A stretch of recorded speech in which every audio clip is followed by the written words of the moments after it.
Oi, turma. Na aula de hoje nós vamos falar sobre a construção do gráfico da função seno. Vamos retomar alguns conceitos anteriores. Para a gente definir a função seno, vamos analisar a circunferência trigonométrica, que é a circunferência unitária centrada na origem, com sentido positivo anti-horário. E aí nós temos os pontos de interseção da circunferência com os eixos coordenados, os eixos cartesianos, que é o ponto B, 0 e 1, o ponto D, menos 1 e 0, o ponto E, 0 e menos 1 e a origem dos arcos, que é 1 e 0. Nós já vimos nas aulas anteriores que esses pontos eles definem o seno e o cosseno dos arcos aí delimitados por esses pontos. Aí nós vamos pegar um ponto P pertencente a essa circunferência para nós definirmos um arco AP. Pelas aulas anteriores também, esse ponto P aí pode estar em qualquer um dos 4 quadrantes. E nós vamos traçar a reta perpendicular ao eixo das abscissas passando por P, para a gente analisar o ponto de interseção C dessa reta com o eixo das abscissas, certo? Quando a gente faz isso, é definido o segmento ali PC, certo? E aí, além desse segmento PC que nós temos aqui, nós temos o segmento aqui OC sobre o eixo das abscissas, certo? Traçando o raio dessa circunferência, que é o segmento OP, nós vamos fechar aqui o triângulo OPC. E esse triângulo aqui OPC, ele vai ser o direcionamento para a gente observar o seno e o cosseno desse arco AP, subtendido aí por esse ângulo alfa, certo? Nesse caso está valendo 48,5 aproximadamente. E o que é o seno do ângulo alfa? Nada mais é do que o cateto oposto dividido pela hipotenusa do triângulo. O cateto oposto é o y do ponto P, não é isso? Ó, é o valor de y, que a gente já viu isso aqui nas aulas anteriores, certo? Dividido pelo raio, que é 1. Então, para esse caso, o seno está valendo 0,75. O y do ponto P é o seno do ângulo que subtende esse arco AP. E agora nós vamos ver o comportamento dessa função para a gente poder analisar o gráfico da função seno. Então, ó, eu vou fazer o seguinte, eu vou definir aqui, eu vou exibir uma outra janela aqui para a gente observar a construção do gráfico, certo? Deixa eu diminuir esse aqui um pouquinho.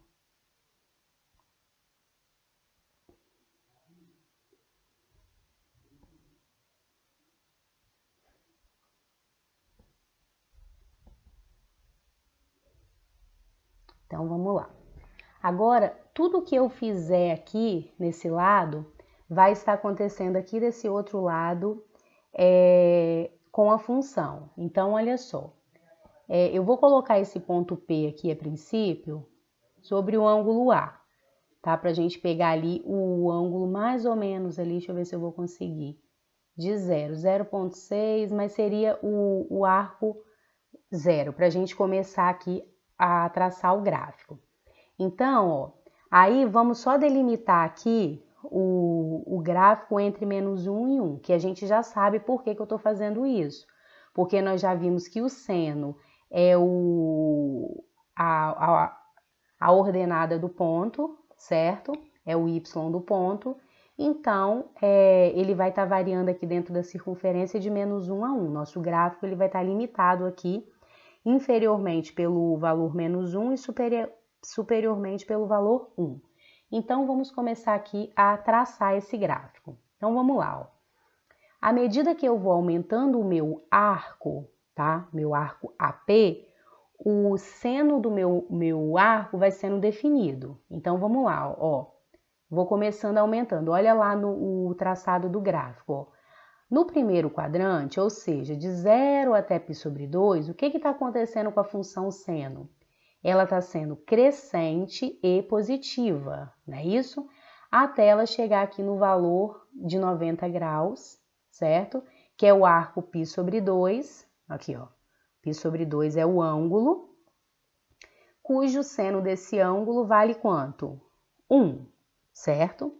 Aí o gráfico definiu ali. Então, eu tenho ali, ó, se eu quiser mostrar, é esse ponto de interseção aqui, certo? Agora eu vou para o segundo quadrante. No segundo quadrante, a função seno, ela já vai começar o quê? Ela vai sair do 1 e vai decrescendo, ó. Vai decrescendo, ó.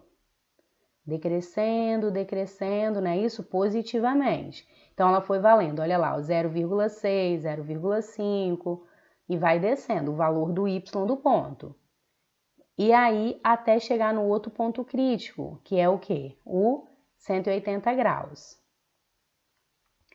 Quando o arco AP mede 180 graus, o seno do ângulo vale 0, que é o valor de y. Então, olha só o traçado do gráfico, ó. Parece uma parábola, não é isso? Com a concavidade para baixo aí de 0 até π, para meia volta. Aí nós vamos continuar a movimentação do ângulo. Vamos passar para o terceiro quadrante, ó. No terceiro quadrante, ó, vai olhando aqui o valor de y do ponto, ó. Menos 0,17, ela continua decrescendo com valores negativos, certo? Ó, vai decrescendo, lembrando que o seno a gente está olhando aqui para o eixo y. Aí vai decrescendo, decrescendo, até chegar em um outro ponto crítico, que é o 270. Quando o seno vale 270, quando o ângulo vale 270, o seno do ângulo vale quanto? Menos 1. É o valor dele aqui no eixo y, certo? E para a gente continuar essa movimentação, ó, isso aqui é só para a gente mostrar o ponto de interseção aqui, com o 3π sobre 2, que é o 270 graus, e o menos 1. E agora, no quarto e último quadrante, ó, a função começa a crescer, certo? Ela vai crescendo com valores negativos. Continua os valores negativos, olha lá, menos 0,48, menos 0,51, 46, 41 e vai indo até a gente fechar o nosso gráfico, olha lá, ó, com uma volta completa de 360 graus, certo? Então, essa construção do gráfico aqui é para uma volta completa, 360 graus, ou 2π radianos. E se nós continuarmos a movimentação, que a gente sabe que isso pode, esse gráfico aqui, ó, ele vai repetir igualmente. É uma função periódica, cujo período é 2π, certo? De 2π em 2π radianos. Esse gráfico ele vai repetir, vai assumir os mesmos valores e é uma função limitada entre menos 1 e 1, certo? Que são os valores aqui no y dentro da circunferência. Ah, mas e se eu quisesse garantir que essa função é periódica? Então, se a gente quisesse garantir que essa função é periódica, basta eu aqui no GeoGebra e colocar a função seno aqui no campo de entrada. Então, se eu digitar ali o f de x igual a seno de x, ele vai me dar o gráfico completo. Ó. Então, nesse caso aqui, foi o que a gente viu anteriormente, para um período de 2π, eu tenho essa onda aí, vamos dizer. Aí continua, ó, 5π sobre 2, 3π, e tanto para os arcos negativos, né, que vem, ó, menos π sobre 2, menos π, menos 3π sobre 2, que é a movimentação no sentido horário, quanto para os arcos ali positivos, ó. Eu tenho ali, ó, um período de 2π, ó, mas eu tenho outro, ó, 2π, 4π repetiu de novo. Se eu continuar olhando, ó, em 6π, ó lá, ó, 6π repetiu novamente, e assim indefinidamente para todos os ângulos, para todos os reais. Além disso, outra construção importante para a gente observar é a simetria dentro da função seno, certo? A simetria dentro da função seno é o seguinte, nós vamos pegar as mesmas construções, eu tenho a circunferência, eu tenho um ponto P ali, eu pego as retas para achar os pontos. Só que aí, ó, quando eu traço uma reta perpendicular aqui, ó, ao ponto P, eu vou observar o seguinte, eu tenho esse ponto de interseção aqui, certo? Com o eixo das abscissas. E além de traçar essa reta aqui perpendicular ao eixo das abscissas, eu vou traçar uma reta passando por P, perpendicular ao eixo das ordenadas. Olha lá. Então, eu vou ter esse ponto C com o eixo das abscissas e esse ponto D com o eixo das ordenadas. Além desses dois pontos que são fundamentais, eu tenho esses outros dois pontos aqui, ó, que são os pontos de interseção com a própria circunferência. Essa interseção aqui, tá, que tá sendo dada lá no extremo aqui, no quarto quadrante, e essa outra interseção aqui, ó, lá no segundo quadrante, certo? Aí, se a gente observar esse ponto aqui, que foi obtido através da interseção dessa reta perpendicular pelo ponto P aqui, para eu definir o arco, com a circunferência, nós passarmos uma outra perpendicular aqui, nós vamos ter o outro ponto de interseção no terceiro quadrante. Pronto. Com isso aqui, com essas três retas que eu tracei aqui, essenciais para a construção, nós vamos formar os segmentos, ó, o segmento OP, o segmento OF, o segmento OG e o segmento OE, que é o raio, é a medida do raio aqui, certo? Ligado com cada um desses pontos aí. Aí, quando eu faço isso, eu formei, na verdade, um retângulo, certo? Eu formei um retângulo que é definido por esses pontos aí de interseção dessas perpendiculares com a circunferência. E aí, eu poderia, esse ponto P aqui, como eu disse, ó, eu poderia fazer a movimentação dele, que esses pontos ali estariam definidos pela construção que foi feita. Então, o que nós vamos observar? O que é importante vocês observarem? Esses triângulos aqui, ó, esse triângulo, com este triângulo, com este triângulo e com este triângulo, eles são congruentes. Por quê? Porque esse ângulo aqui é oposto pelo vértice com esse ângulo aqui é oposto pelo vértice com esse, certo? Esses ângulos aqui são todos 90 graus, ó, esse e esse. E eu tenho esse raio aqui, ó, que é comum, que é o raio da circunferência, e ainda esses outros segmentos aqui que têm as mesmas medidas. Então, esses triângulos são iguaizinhos. Isso significa que esses ângulos aqui, ó, esses triângulos, eles vão ser definidos por uma relação. Então, ó, observe o seguinte, ó.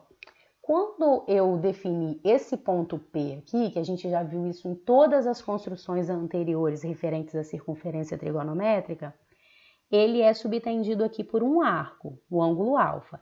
E esse ângulo alfa aqui, ó, ele é o mesmo em todos, ó. A gente pode observar isso, ó. Ó, 38,92 em todos. Eu posso mover que é o mesmo pela construção ali, pela simetria, certo? E o que é importante a gente observar aqui? Então, vamos lá. Esse ângulo alfa, que ele está medindo, nesse caso, 27,93.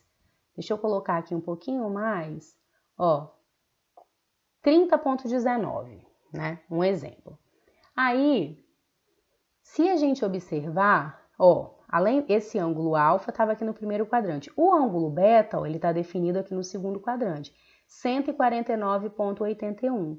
Nós vamos observar o seguinte, como que foi encontrado esse ângulo beta? Basta eu pegar 180 graus menos esse alfa ali que está no primeiro quadrante, certo? Que aí nós vamos ter exatamente esse 149,81.